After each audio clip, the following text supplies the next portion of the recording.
Rafina Wardani dina program Warta Sunda.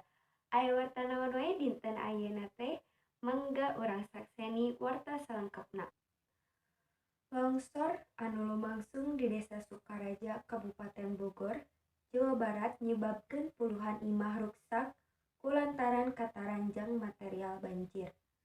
Di Kampung Ciputih Tonggo, Bogor, Jumaah 3 Januari 2020, katembong imah-imah anu aya di deket Gawir kaurug ku taneuh.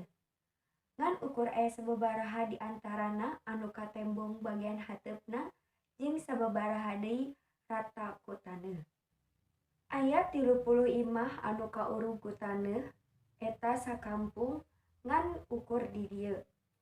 Aya oge sababaraha imah anu masih keneh utuh. Aya oge anu ukur katempo hateupna hungkul.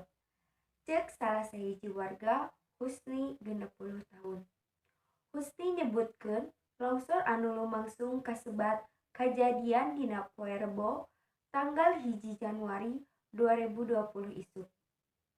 Samemehna longsor di mimitian ku lini di sakitaran jam 4 isuk.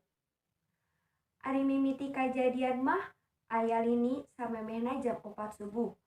Terus taneuh eta mimiti longsor teh sakitaran jam 5. Saenggeus abdi salat subuh, terus taneuh langsung ambrul longsor ngurug imah-imah anu aya di dieu, carita Husni. Kiwari sakabeh warga oge ngungsi ka imah-imah tatangga jeung dulurna nu aya di sakitaran kampung. Selain ku sabab imahna ruksak, warga oge ngaku sieun aya longsor susulan. Pamirsa, mung sakitu anu kapihatur ku program Warta Sunda dinten ayeuna. Sim kuring